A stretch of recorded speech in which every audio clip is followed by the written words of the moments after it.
If you've ever been on anime TikTok these past few months, God forbid, then you've probably seen this clip.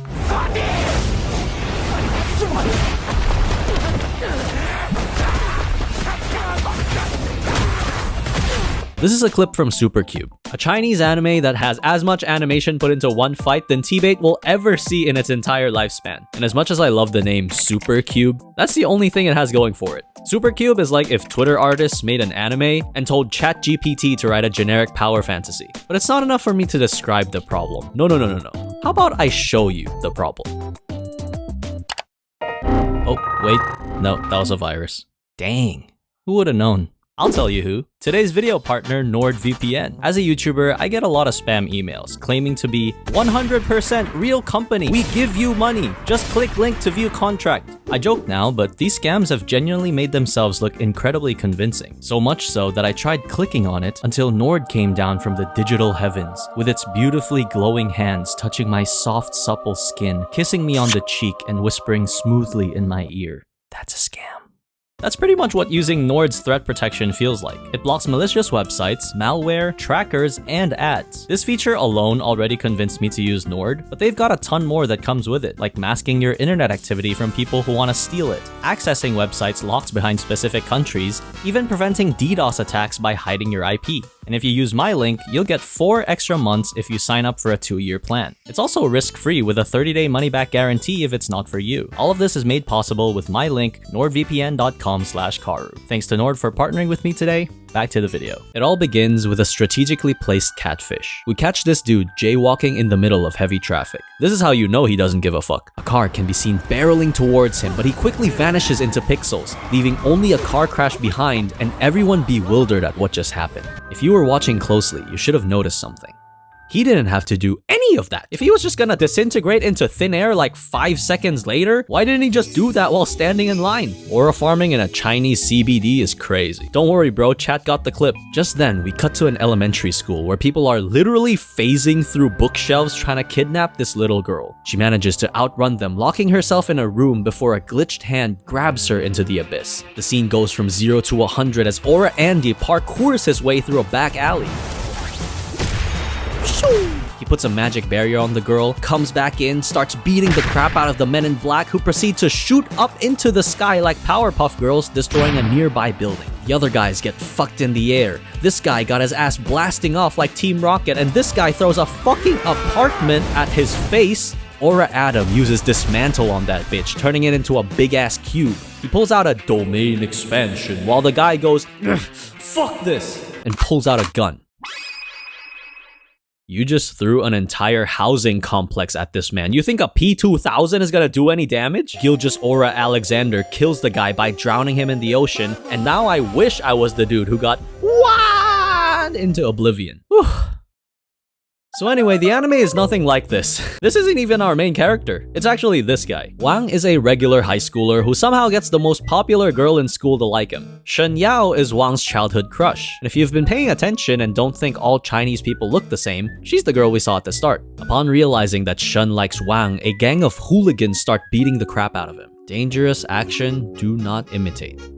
Man, what am I gonna tell my gang affiliates then? The gang's boss, Sun, is also interested in Shen Yao. And Sun, being the natural flirt that he is, picks up Wang's phone, calls and FaceTimes Shen Yao to willingly document his crimes live for her to see. Yeah man, that'll make her like you for sure. Wang goes, "You'll never be good enough for her." Headbutts the dude and falls into the river. The gang switches up and is like, "Oh shit dude, I've never committed a crime before. What are we gonna do? My mom said I need to be home by 9. Sun desperately pleads for Wang to swim back up, but Wang, he's on another level of bullshit. As he's drowning and having his life literally flash before his eyes, he spots a glimmer of light and thinks, yeah, let's swim even deeper. Hey Wang, buddy, I think air is that way. He finds the titular super cube that grants him the ability to teleport, get super speed and strength, and a little box he can chill in if he wants to. See, he was chosen by the cube because it wants to fulfill his wish of becoming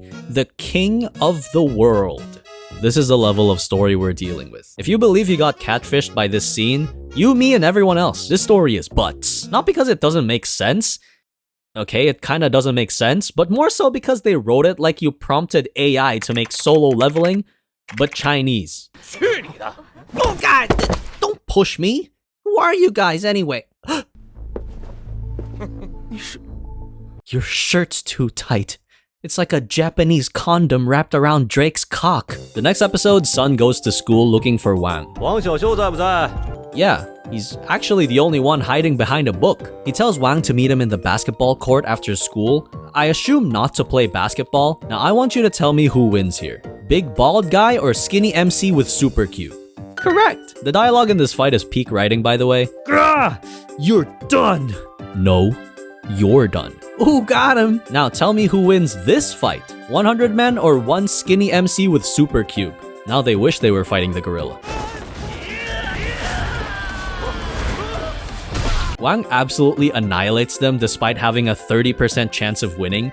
Oh yeah, the cube can apparently measure power levels, calculate win percentages, and give hood street fighting advice on top of all the shit I mentioned before. This is fucking sick though. The cube's powers are genuinely so funny. Apparently, it has an automatic upgrade feature that makes Wang stronger so long as he feeds it stones. Yes, stones, like rocks and shit. So of course, the more valuable the stone, the bigger the boost. So of course, Wang has to use his built-in microwave radiation feature to scan the area around him with a distance of 15 meters. Hey, yo, Wang, chill! Chill out, brody! That's not how you use that! This brings us to the next episode, where Wang is fighting a giant snake. Sound familiar? I'm not saying this anime copied solo leveling. What I am saying is that this is exactly what I was referring to in my solo leveling video. You introduce a poor little worm to the world, you make sure people hate him for no logical reason, that part's important. We can't side with the bullies. Now make him strong, fight the bullies, and rinse and repeat until the end of the story, or you run out of women who want to fuck his buff worm body. And the scariest part is, it's incredibly, super duper easy to follow this formula and recreate it.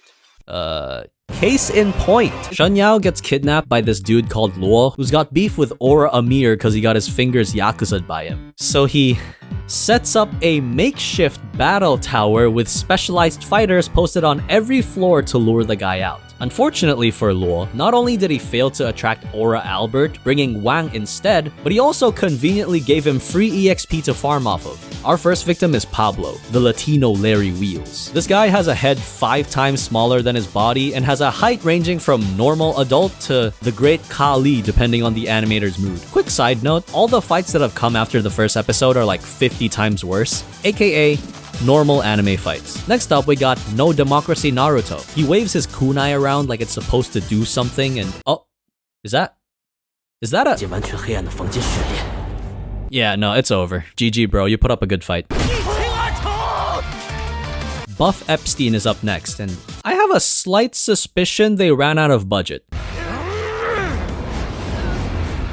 Wait, what the fuck? Okay, what the fuck? Is Blue Lock in the room with us? There's supposed to be another filler fight, but I think you get the idea. At this point, it's halfway through the 12-episode season. It's only been ass after, oh, would you look at that? More ass! I was more than ready to drop this show, and look, I'm not one to believe in Chinese witchcraft, but I swear, some sorcery must have been at play. The stars must have aligned, they must have read my mind, because after episode 6, I got up in disappointment to get some snacks and to pee, all while forgetting to pause my stream. And with autoplay turned on, I was none the wiser as to what would happen next. I came back 5 minutes later, and there it was.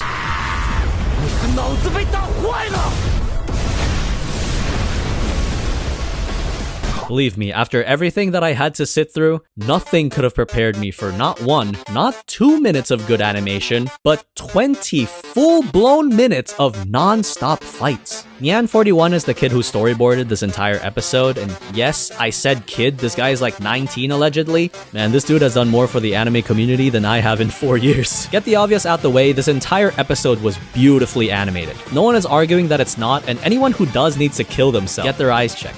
My favorite part is when both their punches land and Wang starts bleeding from the mouth. He sprays that shit like Prime Triple H and D-Generation X. Dude licks the blood off his face, and that's not even the scary part.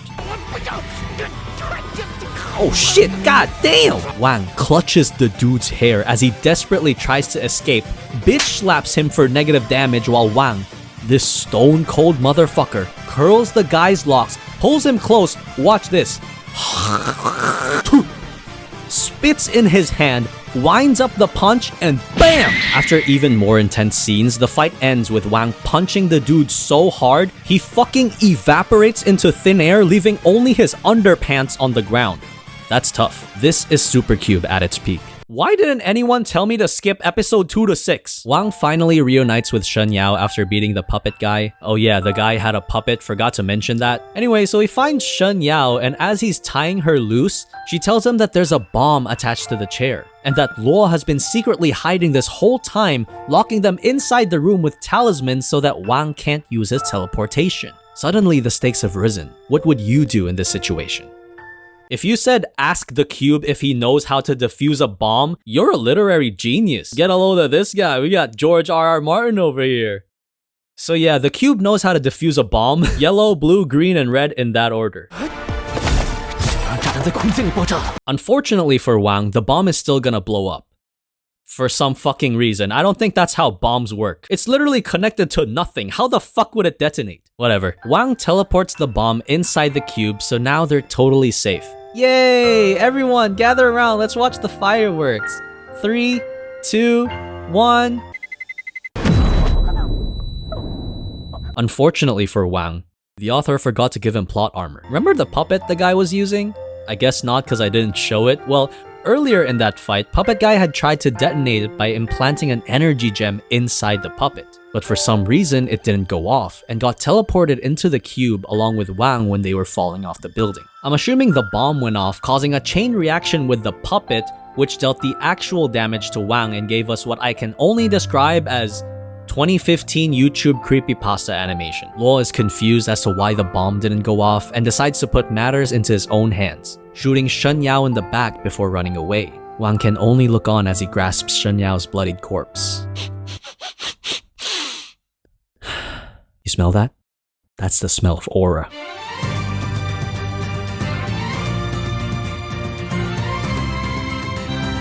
Hey, yo, wait, hold on, wait, hey, where's he going? Where's he going?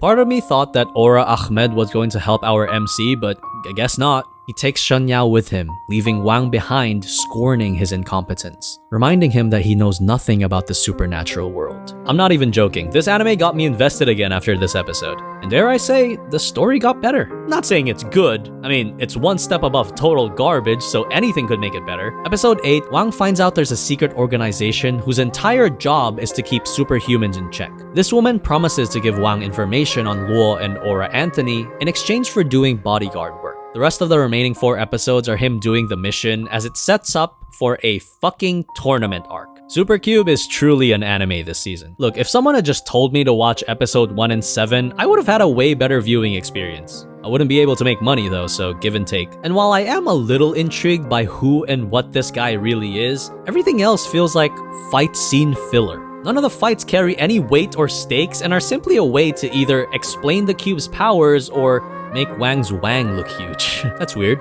I just got massive deja vu. I think what this anime failed to do was establish how strong Wang's enemies were before he fought them. They tried adding gimmick power levels by spitting out random math equations, but we're always just told how strong they are. We never really see it. Compare this to Solo Leveling, which, for all its predictability, at least makes the effort to tribute random NPCs just so I can gaslight myself into thinking, okay, maybe Sung won't just mog his way into victory this time. You know what I mean? Super Cube will forever be remembered as that one Chinese anime with an insane full episode fight.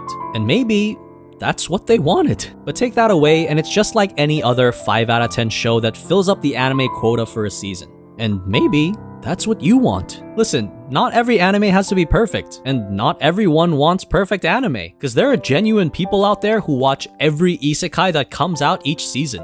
Not saying they make good decisions, but I respect watching what you enjoy. So for the system fans out there, Super Cube could be the anime for you. Me? I have to find the next anime to exploit for views. Thanks for watching as always. I'll see you later.